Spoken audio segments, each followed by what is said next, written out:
if you enjoy your wife, you will enjoy your life. So how do you make your wife cherish you every single day? This is Blissful Living with Itoro E-Bright. We believe everyone can lead a happy, healthy, and fulfilled life. So we talk about 5 F's: faith, family, food, fitness, and fun. And today I'm talking about how to make your wife fall in love with you every day. So I'll be sharing the acronym HUSBAND. You cannot get the best out of a woman you do not cherish. And every husband is a leader and a pace setter in the home. What kind of pace do you want to set in your home? Yes, you are actually the beginning of a new lineage. Yes, as the man in the home, you are the beginning of another generation. Then your children, then your children's children, then your children's children's children. So you're the beginning of a new lineage. So you've got to be very intentional about the relationship you have with your wife, which to a large extent will determine the atmosphere in your home. To set the right environment for your family, your children, and every member of your family, you've got to be very intentional. So I'll be asking you my first question. What are you doing to make your wife happy? Because truly, if you enjoy your wife, you will surely enjoy your life. So don't spend your useful years quarreling with your wife. When you have the strength to enjoy life and be happy, don't spend it quarreling with your wife. Spend it enjoying your wife. That's God's intention for you. It is important for you to, number one, respect and honor your wife. First thing, that's letter H, is honor your wife. So if truly you want your wife to fall in love with you every day, one thing to do is to honor your wife. Respect your wife. To honor is to regard your partner, your wife, with great respect. I mean, out of all the women in the world, you choose this person. Make up your mind to love and respect that one woman you have chosen. If you choose one, you sacrificed a lot. You gave up so much to be with this one person. I mean, out of all the thousands and millions of alternatives, you gave up all of them to be with this one person. Why not make that experience worth it by honoring and respecting this person you have chosen? No woman out there is better than the wife that you married. What you sow is what you reap. As a man, you need to understand your office.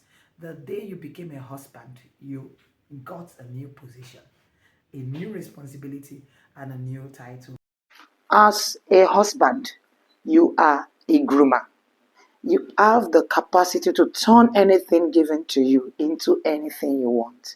You can turn trash to treasure. You are like a processing plant.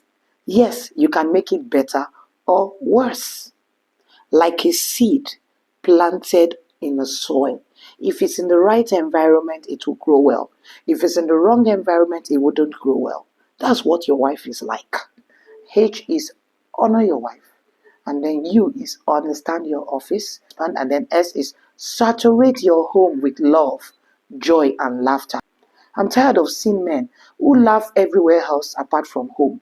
So everywhere they are friends to everyone, they give people hugs, they laugh, smile, and play like every other person.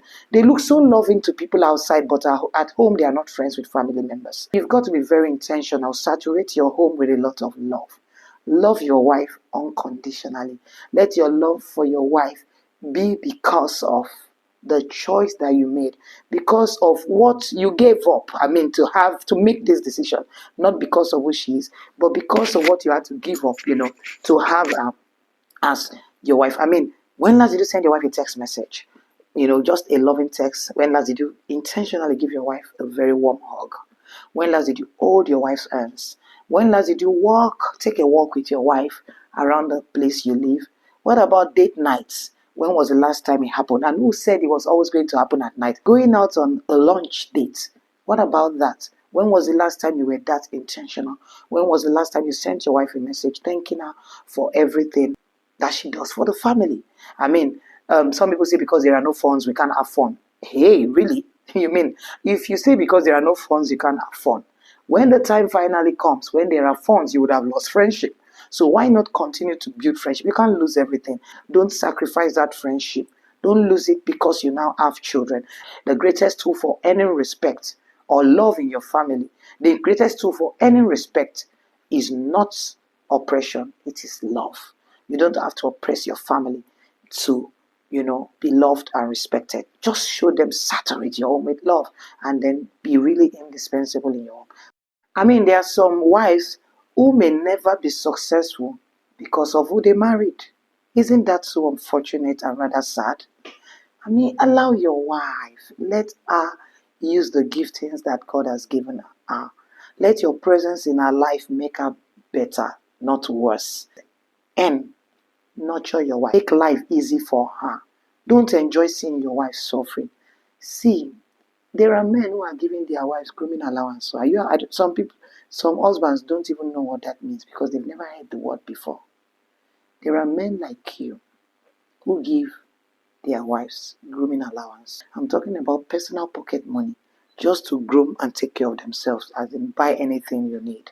So nobody's putting you under pressure to do that. I'm not putting you on that pressure to do that. But I'm saying you can actually be very intentional about nurturing your wife. Get her help.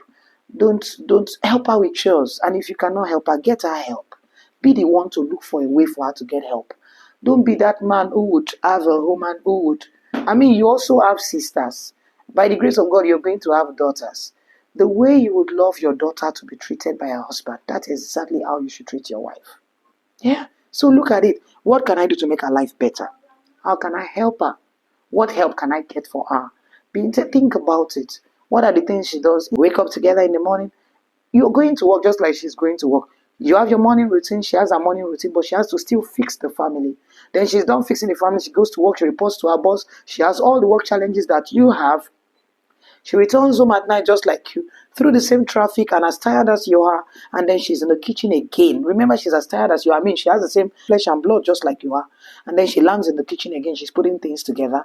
And then everyone is done eating. At night, she still has to take care of you. And then she still has to prepare for work. And she still has to take care of the children in many cases. And then it continues like that. And then she feels in one area and you want to crucify her for not succeeding there. It takes a lot to be a woman. I'm not making light of the responsibility that the men have, but this video is about supporting the woman. And that's why I'm focusing on that. A woman has so much on her shoulders. Do you know something as simple as what the family will eat can be a very big challenge for the woman? As a matter of fact, it has been seen to be one of the biggest challenges that women have had to face at home, thinking about what the family will eat. It doesn't mean you don't have the money, but sometimes you're just stranded. You can't even think of what other meals to make. So my encouragement for you is be intentional about nurturing your wife. Let your wife glow. Let your wife look good. Your wife shouldn't look like trash. She's a reflection of who you are. Ecclesiastes 9 verse 9, I particularly like the way New Living Translation puts it. It says, live happily with the woman you love through all the meaningless days of life that God has given you under the sun. The wife God gives you is your reward for all your earthly toil. The wife God gives you is your reward for all your earthly toil. So take a journey into your childhood. Is there any trauma you had that is beginning to reflect in the way you relate with your wife or you treat your wife? Some people have been so battered as children. They were raised in the wrong environment, abused by their parents emotionally. And then maybe you see the emotional abuse happen in your home between your parents, and you've transferred the same thing, unfortunately, into the home you're trying to build. You may want to talk to a counselor or a psychologist so that you can get help, because you may be bleeding on your wife, and that is not God's plan for that marriage. Last point I will make is dumb habits that can destroy your home. Are you aware that there are men who do not womanize, are not abusive, they are not night crawlers, they are not broke, they don't drink? Why can't you be such a man? And if you tick those boxes, I celebrate you. Go home and take care of the woman God has blessed you with.